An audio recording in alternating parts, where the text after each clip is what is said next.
아멘. 오늘도 예비하신 은혜로 여러분들의 마음에 충만한 은혜와 지혜를 부어 주시기를 주님의 이름으로 축원합니다. 은혜는 사모하는 자의 것입니다. 은혜는 사모하는 자의 것이거든요. 하나님은 이 사모하는 자를 그냥 절대로 돌려보내지 않으십니다. 그래서 오늘 우리 주님 앞에 은혜를 사모하심으로 주님께서 부어주시는 그 은혜로 충만한 심령 되셔서 한 주간을 살아갈 수 있는 힘을 얻게 되시기를 주의 이름으로 축복합니다. 오늘은 이 마태복음 1장 말씀으로 잉태라는 제목으로 함께 은혜를 나누겠습니다. 요셉과 마리아는 약혼을 했습니다. 우리가 정혼했다라고 하죠. 약혼을 했습니다. 약혼하면 이 결혼식까지는 어느 정도의 기간을 둡니다. 왜냐하면 신랑이 신부와 함께 살 수 있는 이 거처를 마련하는 기간이에요. 그리고 신부는 결혼 생활에 필요한 도구들을 준비하는 기간이 소요가 되기 때문에 어느 정도의 시간을 두는데 보통 이스라엘에서는 이 약혼을 하고 나서 이 결혼할 때까지 한 1년 정도의 시간을 둔다고 합니다. 그 1년 동안에 이 양가 식구들이 신랑 신부에 대해서 서로 점검하는 기간이기도 하고요. 또 신랑과 신부가 서로 맞이할 준비를 하는 그런 기간이죠. 그런데 만일 이 약혼 기간 동안에 결격 사유가 발생을 하면 이 결격 사유를 야기 한쪽에서 그동안 준비한 모든 것들을 물어내야 되는 것이 당시의 일반적인 법칙이었단 말이죠. 그런데 이런 약혼 기간 중에 마리아는 이 정혼한 신부로서 아주 심각한 문제가 생기게 되었다는 거예요. 그게 뭐죠? 아이가 생겼다는 거예요. 이 약혼한 신부로서 최악의 사태가 벌어진 거거든요. 하지만 이 아이가 요셉의 아이라면 그다지 문제가 되지 않아요. 그런데 문제는 이 아이가 요셉의 아이가 아닌 것이 문제입니다. 그러면 누구의 아이일까요? 처녀가 성령으로 잉태되었다고 말씀합니다. 여러분, 이게 무슨 날벼락 같은 소리입니까? 성령께서 한 처녀의 일생을 무너뜨리는 여러분 그런 일이 생긴 거거든요. 이럴 수 없는 일 아닙니까? 여러분, 누가 성령으로 잉태된 것을 믿어주겠습니까? 누가 신이 잉태했다라는 것을 믿어주겠냐고. 여러분 같으면 신이 잉태했다 그럼 믿어주시겠어요? 여러분, 성령께서 한 처녀의 일생을 무너뜨리는 그런 일을 행하셨다라는 거예요. 어쩌면 다른 사람은 믿을 수 있을지 몰라요. 근데 요셉은 절대 믿지 않을 거예요. 같이 약혼한 사이인데 다른 이 아이가 배웠다, 아이를 임신했다, 잉태했다, 이건 뭐 남편 요셉이 믿어줄 수 있는 일이 아닌 거거든요. 만일에 이게 다른 아이다라고 밝혀지면 마리아는 목숨을 부지하기 힘들 일입니다. 당시의 법으로는 처녀가 잉태하면 돌로 쳐서 죽이는 게 당시의 법이에요. 그러니까 돌 맞아 죽어야 될 일인 거예요. 그러니 마리아 입장에서 얼마나 기가 막히는 일입니까? 처녀가 잉태했다니요. 얼마 남지 않은 이 약혼 기간을 마치고 곧 행복한 신혼생활을 꿈꾸고 있는데 하늘이 무너지는 것 같았을 거 아닙니까? 여러분, 왜 성령께서 이런 말도 안 되는 일을 행하셨을까요? 이 엄청난 사건을 요셉과 마리아는 과연 어떻게 받아들여야 할까요? 여러분 같으면 이런 상황에서 어떤 결정을 하시겠습니까? 성도 여러분, 분명한 것은 뭐냐 하면 하나님은 절대로 우리 인생을 망가뜨리거나 불행에 빠뜨리시는 분이 아니시라는 거예요. 설사 하나님께서 하시는 그 일 과정에서 문제처럼, 우리가 볼 때는 문제처럼 보이는 그런 과정일 수 있지만 결말은, 여러분, 결론은 전혀 상상할 수 없는 복을 우리 인간에게 주신다라는 거예요. 우리 눈으로 볼 때는 그 과정이 이거 좀 문제가 있는데 라고 보일지 몰라도요, 하나님은 여러분 우리 인생에 복을 주시는 분이시거든요. 하나님은 언제나 좋으신 분이십니다. 좋으신 하나님이세요. 그러면 처녀인 마리아에게 잉태하게 하신 것도 결국은 마리아에게 복을 주시려는 하나님의 의도가 있다라는 거잖아요. 그런데 여러분 생각해 보십시오. 처녀가 잉태하는 것이 무슨 복인가, 그런 생각이 들지 않습니까? 그러나 마리아가 처녀인데 잉태하게 되어진 것이 복된 이유는 뭐냐 하면 잉태한 아이가 하나님께서 그 백성들을 구원하시기 위해서 오래전부터 약속하신 메시아이시기 때문인 줄 믿습니다. 마리아는 수많은 여인들 중에 메시아를 잉태하고 낳는 최고의 복을 받은 자가 된 거예요. 여러분, 그래서 성령께서 이 아이의 존재를 알려요. 우리가 20절을 보면은요, 성령께서 직접 요셉에게 이 아이의 존재를 설명하고 처녀가 잉태한 그 놀라운 사실을, 기가 막힌 사실을 신뢰할 수 있도록 이끄시고 계시더라는 거죠. 20절 말씀을 보면은요, 같이 한번 읽어볼까요? 시작. 이 일을 생각할 때에 주의 사자가 현몽하여 이르되 다윗의 자손 요셉아, 내 아내 마리아 데려오기를 무서워하지 말라. 그에게 잉태된 자는 성령으로 된 것이라. 하나님의 사자가 요셉이 처녀가 잉태했다고? 그러면 여러분, 어찌 보면은 이게 이 요셉이 감당할 수 없는 그런 상황이 벌어졌지만, 요셉은 의로운 자거든요. 가만히 끊고 자, 소리 소문 없이. 왜냐하면 마리아가 돌에 맞아 죽도록 그렇게 하지 않도록 소리 소문 없이 관계를 끊으려고 했는데, 그렇게 고민하고 있는데 주의 사자가 꿈에 나타나서 요셉아, 너 두려워하지 마라. 마리아가 잉태된 것은 성령으로 잉태된 것이니 무서워하지 마라, 두려워하지 마라, 그렇게 가르쳐 주셨다라는 거예요. 그리고 마리아가 잉태한 아이가 어떤 아이인지를 좀 더 구체적으로 하나님의 사자가 요셉에게 가르쳐 주죠. 21절에 보면은 아들을 낳으리니 이름을 예수라 하라, 이름까지 가르쳐 주죠. 근데 그 예수라는 이름이 뭐라고요? 그가 자기 백성을 그들의 죄에서 구원할 자다, 구원자다, 메시아다라고 가르쳐 준단 말이죠. 그리고 22절에 보면 이 모든 일이 된 것이 주께서 선지자로 하신 말씀을, 선지자가 누구죠? 구약 시대 때부터 그 지난 4,000년 동안 계속해서 우리 메시아로 오실 것에 대한 그 약속, 그 선지자의 예언의 말씀을 이루기 위해서 이 땅에 오시는 분이시다라고 이야기하는 거죠. 그리고 23절에 보면 보라, 처녀가 잉태하여 아들을 낳을 것이요, 이사야 7장에 있는 이사야스가 예언했던 그 말씀을 그대로 주의 사자가 다시 한번 요셉에게 가르쳐 준단 말이죠. 처녀가 잉태하여 아들을 낳을 것이요, 그의 이름은 임마누엘이라. 예수님의 이름이 두 이름이 있거든요. 하나는 예수라는 이름, 그 백성을 구원하실 구원자라는 이름과 임마누엘, 우리와 함께 하시다. 이 두 이름을 가르쳐 주면서 성령으로 잉태된 자가 누구인지에 대해서 성령께서 친히 요셉에게 설명을 해 주시더라는 거죠. 여러분, 아이의 존재는 뭘까요? 약속된 메시아라는 거예요. 아이의 존재는 뭘까요? 하나님께서 우리와 함께 하신다는 증표인 줄로 믿습니다. 이 아이가 장차 십자가의 죽으심과 부활로 우리의 구원을 완성할 자다라고 가르쳐 준 거죠. 성령께서 요셉에게만 가르쳐 주신 게 아니죠. 마리아에게도 가르쳐 주십니다. 물론 오늘 성경을 읽어보면 하나님의 사자가 마리아에게 직접 나타나셔서 가르쳐 줬다라는 내용은 없습니다. 근데 성령께서 마리아에게 이 모든 것을 받아들이도록, 메시아를 세상에 보내는 자로서의 역할을 감당하도록 누구를 통해서 역사하냐면 요셉을 통해서 역사해요.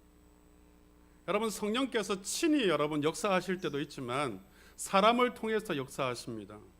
근데 오늘 여러분, 성령께서 마리아를 직접 설득하는 것보다 가장 영향력 있는 사람이 누구예요? 마리아에게 있어서는 요셉이거든요. 가장 영향력 있는 요셉을 통해서 마리아를 설득하게끔 하신단 말이죠. 그러니까 이 상황을 잘 받아들일 수 있도록, 그리고 주변 사람들도 받아들이기 가장 자연스러운 모습이 뭐예요? 남편 요셉이 그것을 자연스럽게 이끌어갈 수 있도록 그렇게 만드셨다라는 거예요.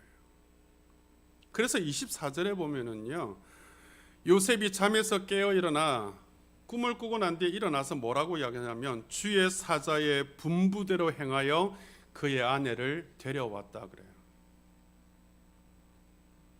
여러분, 요셉이 그의 아내를 데려왔다는 게 무슨 뜻인 줄 아세요? 약혼한 그런 사이에서 이제 결혼한 사이로 바뀌어졌다는 걸 의미하는 거예요. 장면 전환이 일어난 거예요.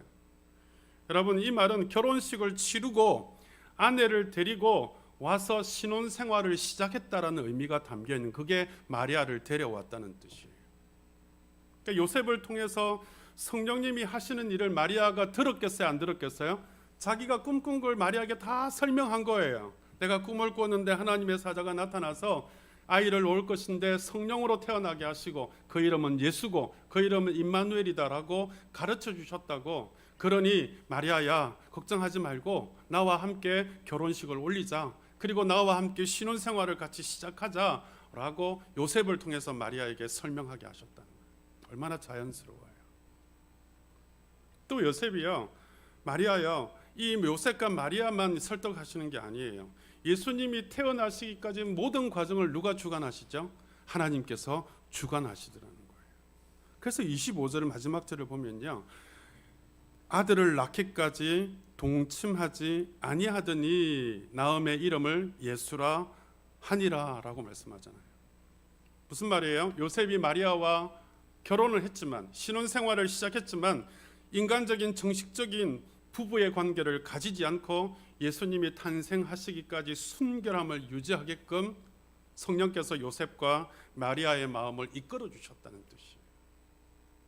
여러분, 이처럼 마리아에게 성령으로 잉태된 것은 성령께서 한 처녀의 일생을 무너뜨리고 짓밟은 것처럼 보이지만, 여러분, 결국에는 하나님이 복을 주시려고 이런 일을 하신 줄로 믿으시기를 바랍니다.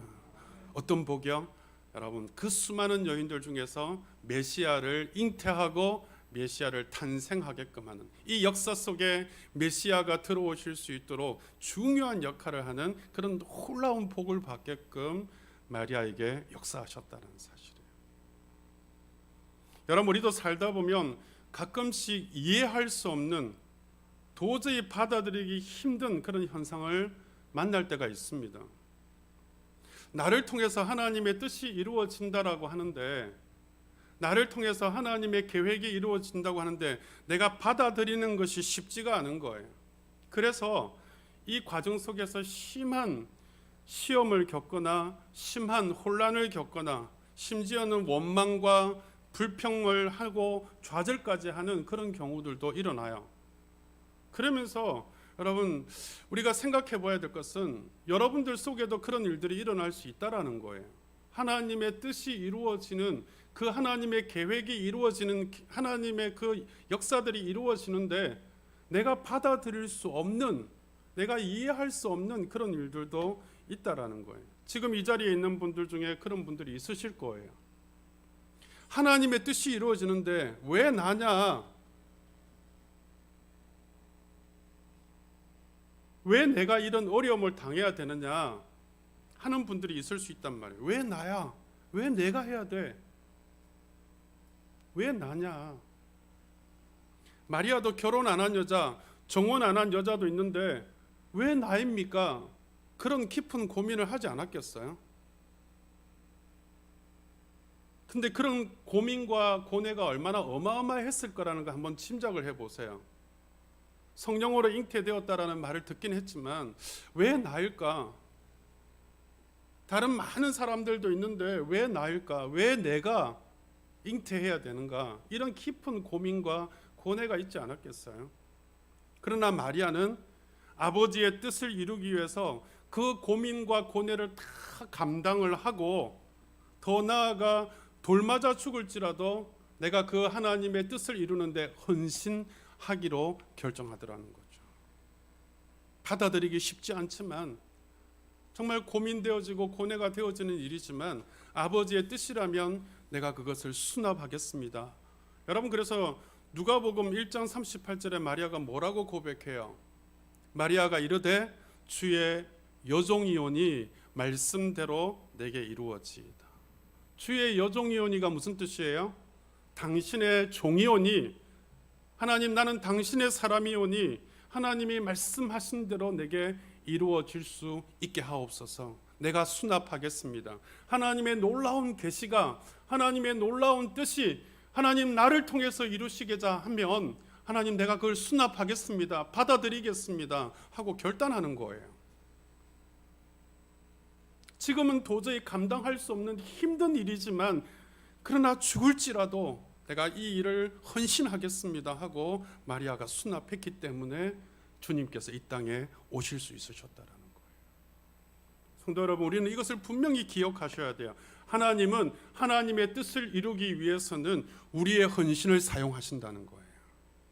하나님의 뜻이 이 땅에 이루어지기 위해서는 반드시 여러분의 헌신을 사용하신다는 거예요.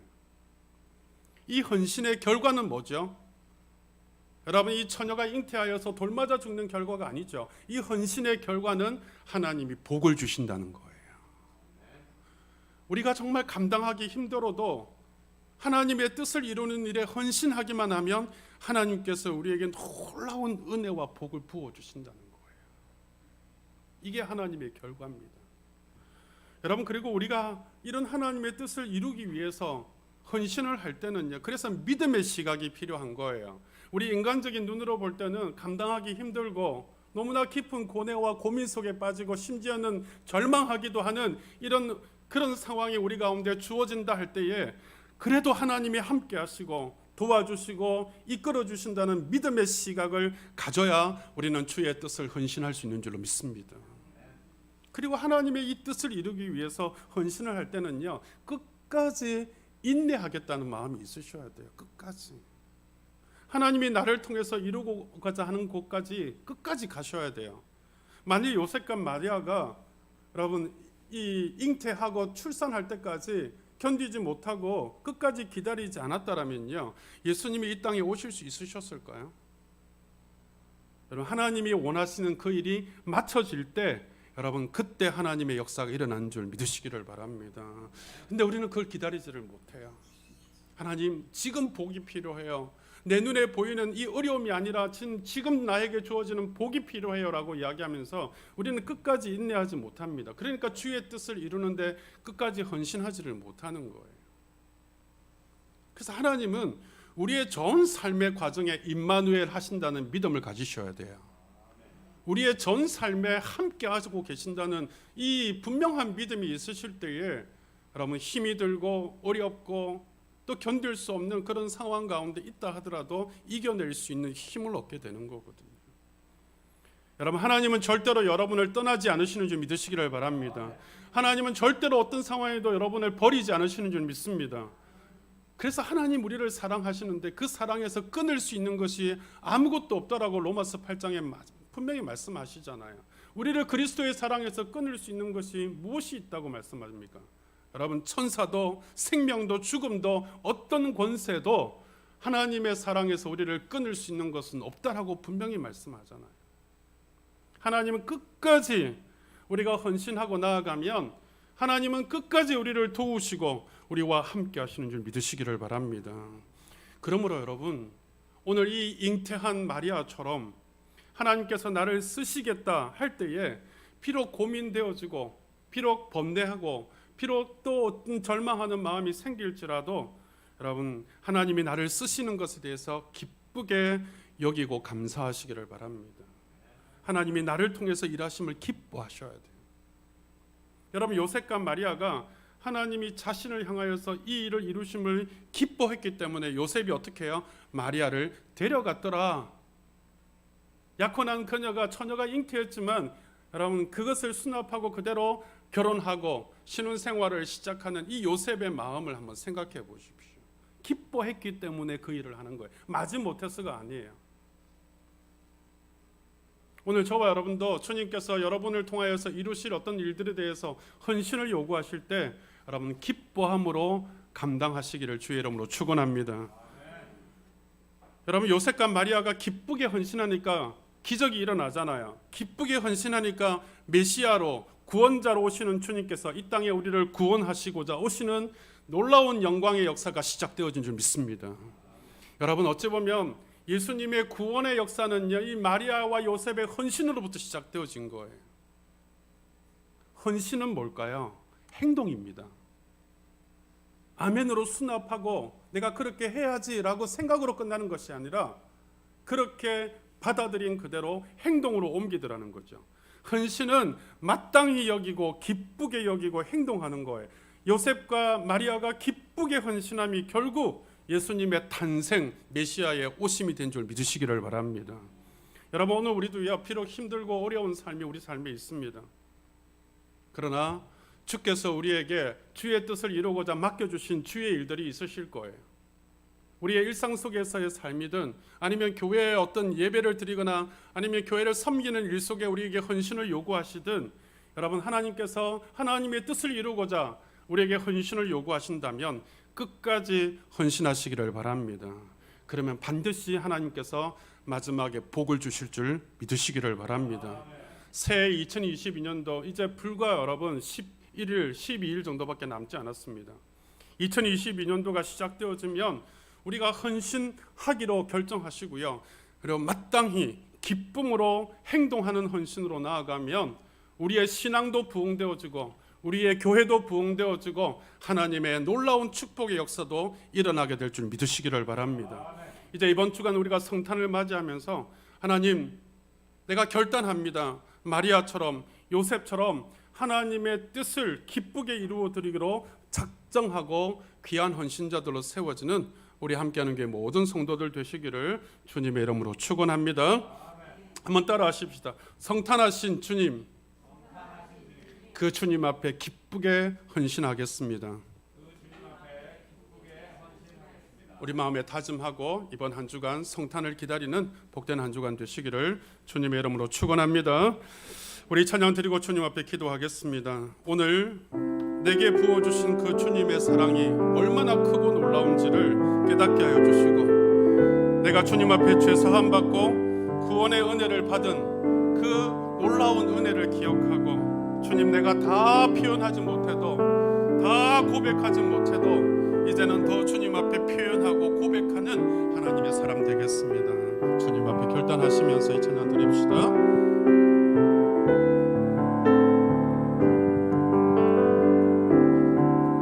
다 표현 못해도 나 표현하리라. 다 고백 못해도 나 고백하리라. 다 할 수 없어도 나 알아가리라. 다 닮지 못해도 나 닮아가리라. 다 표현 못해도 나 표현하리라. 다 고백 못해도 나 고백하리라. 다 할 수 없어도 나 알아가리라.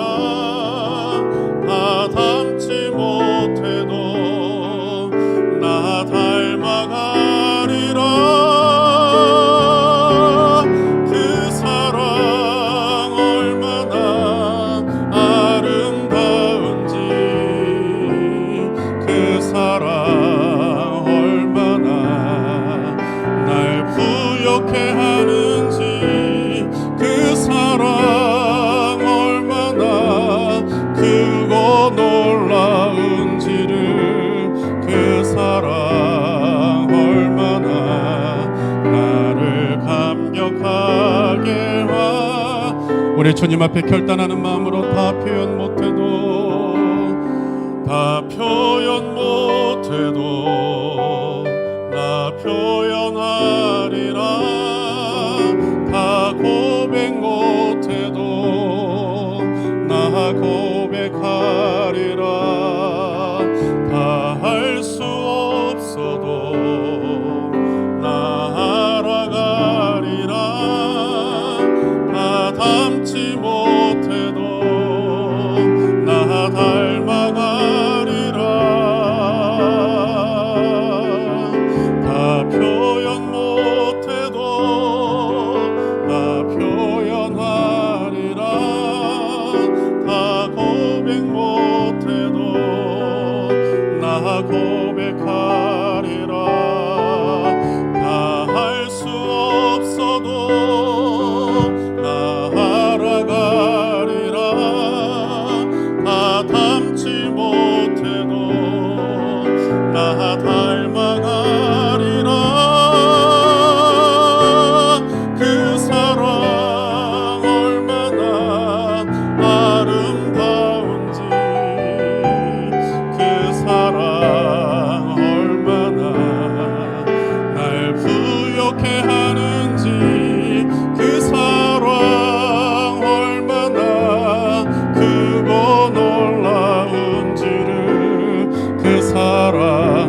우리를 사랑하시는 그 주님의 사랑이 얼마나 아름답고 날 부유한지 다시 한번 고백하십시다. 주님의 그 사랑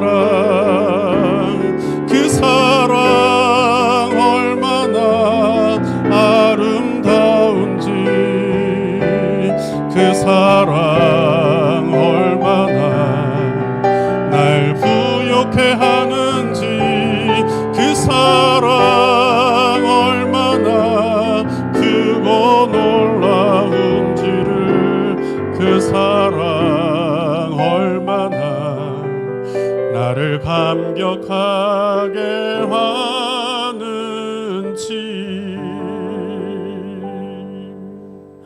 우리 주님 앞에 이렇게 기도하십시다. 주님, 우리 주님이 이 땅에 오신 성탄을 맞이하면서 오늘 내가 마리아처럼 하나님 받아들이기 어려운 하나님의 뜻이 내 가운데 주어진다 할지라도 내가 기쁘게 여기고 그 하나님의 역사를 바라보며 내가 헌신하기로 작정하는 주님의 헌신자가 되기를 원합니다. 비록 어렵고 힘들고 또 고통스러워도 인내하며 끝까지 우리 주님 앞에 헌신할 때에 놀라운 하나님의 복이 하나님 우리의 삶에 진행되어지게 하소서. 주님 앞에 고백하며 결단하며 기도하십시다.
우리에게 죄사함과 구원의 은혜를 주시기 위하여서 이 땅에 오신 우리 주님, 나를 향하신 그 주님의 사랑이 얼마나 크고 놀라운지를 다시금 깨닫게 하여 주셔서, 주님, 내가 다 표현하지 못할지라도, 다 고백하지 못할지라도 이제는 주님 앞에 참으로 헌신을 다짐하고 주님의 나라와 주님의 복음과 주님의 교회가 다시 부흥되어지도록 주님, 내가 주님 앞에 쓰임받기를 원합니다. 고백하오니 주님께서 헌신할 수 있는 귀한 마음을 주셔서 주의 마음과 뜻을 이루어드리는 귀한 헌신자들로 주 앞에 살아갈 수 있도록 은혜 베풀어 주시옵소서. 예수 이름으로 기도하옵나이다. 아멘.